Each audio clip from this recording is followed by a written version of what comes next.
নমস্কার বন্ধুরা, welcome to my channel just simple blog. তো আজকে তোমাদের চিকেন কাবাব বানিয়ে দেখাতে চলেছি, একদম হোমমেড। প্রথমে চিকেনগুলোকে মিক্সচার মেশিনে গ্রাইন্ড করে নিতে হবে। তার উপরে দিতে হবে অল্প পরিমাণ বেসন এবং একদম ছোট ছোট করে কুচি করে নিতে হবে পেঁয়াজকে, এবং তার সঙ্গে দিতে হবে রসুন বাটা। মিক্সচার মেশিনে রসুন পেস্ট করবেন না, হালকা থেতো করে নেবেন।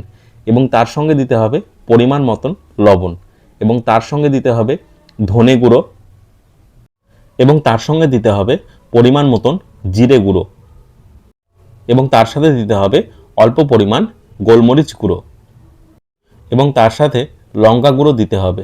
যদি কাশ্মীরি লঙ্কার গুঁড়ো না থাকে তাহলে এমনি লঙ্কার গুঁড়ো দিতে পারবেন।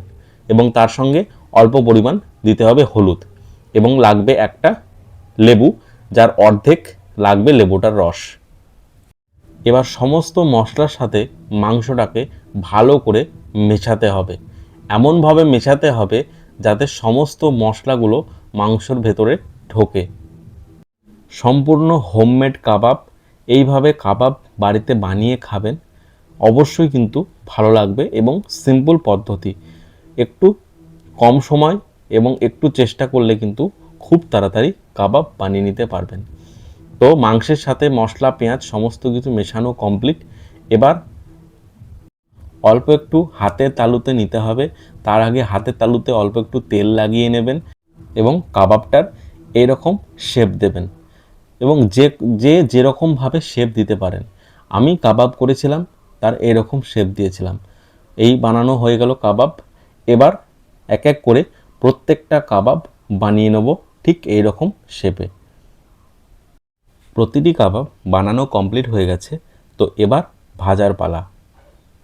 কাবাবগুলো ভাজার জন্য তাওয়া জাতীয় একটা কিছু গ্যাসের ওপরে বসিয়ে দিয়ে তাতে অল্প পরিমাণ তেল দিতে হবে, এবং তেলটাকে তাওয়ার সমস্ত জায়গায় কিন্তু ছড়িয়ে দিতে হবে।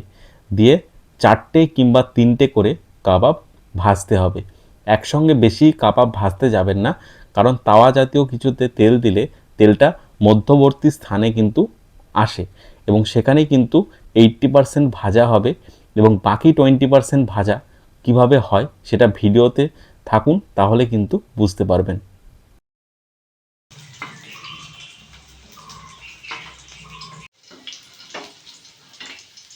তো কাবাব 80% ভাজা প্রায় কমপ্লিট। এবার কাবাবটিকে ওই দিকে সরিয়ে দিলাম, এবং প্রত্যেকটা কাবাবই কিন্তু ওই দিকে সরানো থাকবে। এবং তারপরে যে কাবাবগুলো আছে সেগুলো আবার ভাজতে হবে। বাকি ভাজাটা ওই 20% ভাজাটা কিন্তু ওই যেখানে সরিয়ে দিলাম ওখানেই কিন্তু হয়ে যাবে। তো সমস্ত কাবাবগুলো এইভাবে এক এক করে ভেজে নেব। তো ভাজা কমপ্লিট হয়ে গেছে। তো দেখতেই পাচ্ছেন যে কাবাবটা কতটা সুন্দর নরম এবং কতটা সুন্দর হয়েছে। ভিডিওটি ভালো লাগলে অবশ্যই চ্যানেলটিকে সাবস্ক্রাইব করবেন।